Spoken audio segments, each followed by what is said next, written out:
গতকাল ছিল মা শীতলার পুজো। শীতলা পুজোতে প্রতি বছর আমাদের পান্তা খেতে হয়। প্রতি বছর পান্তার সঙ্গে আমি বিভিন্ন ধরনের রান্না করে থাকি। এই বছর পান্তার সঙ্গে আমি কি কি রান্না করেছিলাম আপনাদের সঙ্গে আমি একটু শেয়ার করে নিলাম। সব রান্নাটাই আমাদের আগের দিন করে রাখতে হয়, পরের দিন ঠান্ডা খেতে হয়। প্রথমে একটা বোলে বেশ কিছুটা জল নিয়ে 1 কাপ মটর ডাল আর 1 কাপ ছোলার ডাল ভিজিয়ে নিলাম। ভালোভাবে বেশ কয়েকবার ধোয়ার পরে ডাল যখন পরিষ্কার হয়ে গেল, তাতে বেশ কিছুটা জল দিয়ে একটু চাপা দিয়ে রেখে দিলাম ডাল একটু নরম হওয়ার জন্য। এবার চলে আসি অন্য কি আয়োজন করেছি সেটা দেখানোর জন্য। প্রথমে একটা বেগুন নিয়ে নিলাম। বেগুন ভালোভাবে ধুয়ে সামনে আর পিছন দিকটা একটু কেটে নিলাম। বেগুন প্রথমে লম্বালম্বিভাবে মাঝখান থেকে চিড়ে নিলাম।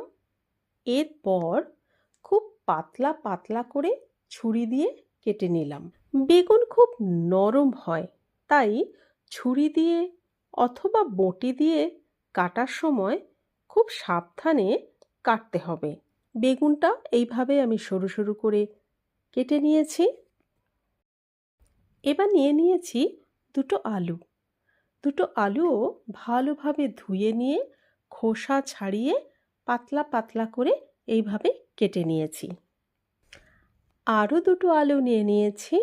সেই আলু দুটো ভালোভাবে ধুয়ে নিয়ে খোসা ছাড়িয়ে একটু লম্বা লম্বা করে কেটে নিয়েছি।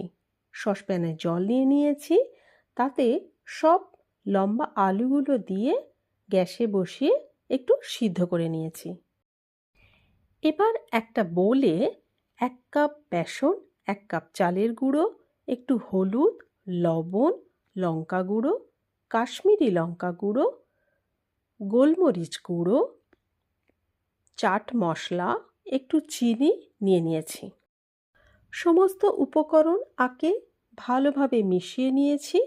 তারপর একটু একটু করে জল দিয়ে একটা ব্যাটার তৈরি করে নিয়েছি। একটু খেয়াল রাখতে হবে ব্যাটার যেন খুব বেশি পাতলা বা খুব বেশি ঘন না হয়ে যায়।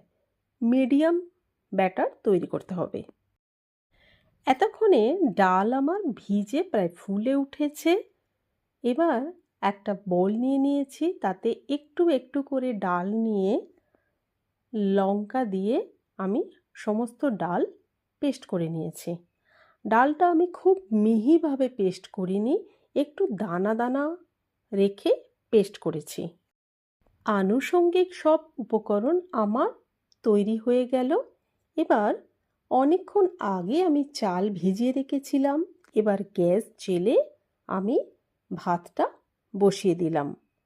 অনেকটা ভাত তৈরি করতে হবে, তাই একটু হাতা দিয়ে ভালো করে নেড়ে নিলাম, যাতে চাল ফুটতে শুরু করলেই পাত্রের নিচে না লেগে যায়। এবার কড়াইতে খুব অল্প পরিমাণ তেল দিয়ে খানচারেক লঙ্কা আগে লাল লাল করে ভেজে নিলাম। লঙ্কা লাল লাল করে ভাজা হয়ে গেলে যে আলু সিদ্ধ করেছিলাম তাতে রেখে দিলাম ঠান্ডা হওয়ার জন্য। এবার লম্বা লম্বা করে কেটে রাখা বেগুনগুলো আগে থেকে তৈরি করা ব্যাটারে ভালোভাবে এপিঠ ওপিঠ ডুবিয়ে নিয়ে তেলে ছেড়ে দিলাম।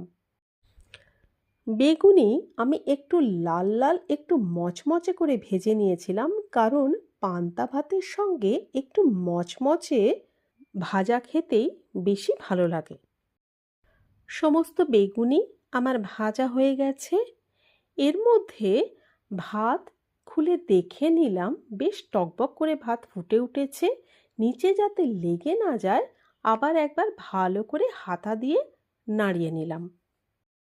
এবার যে ব্যাটারে বেগুনি ভেজেছিলাম সেই ব্যাটারে পাতলা করে কেটে রাখা আলুগুলো ভালোভাবে ব্যাটারে ডুবিয়ে নিয়ে একটু একটু করে ভেজে নিলাম। এর মধ্যে লঙ্কা ভাজা আমার ঠান্ডা হয়ে গেছে। আমি আলুর সঙ্গে ভালোভাবে চটকে মেখে নিলাম। সঙ্গে একটু দিয়ে দিলাম লবণ। ভালোভাবে মেখে নেওয়ার পর তাতে উপর থেকে দিয়ে দিলাম একটু সর্ষের তেল।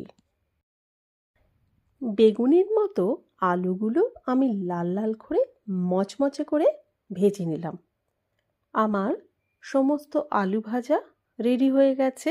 এবার চলে যাই পরের আইটেমে।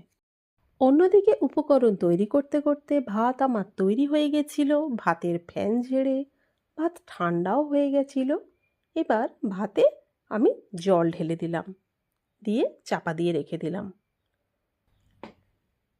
এবার ডাল বাটাটা নিয়ে নিলাম, তাতে অল্প একটু লবণ আর একটু বেকিং পাউডার তাতে দিয়ে দিলাম।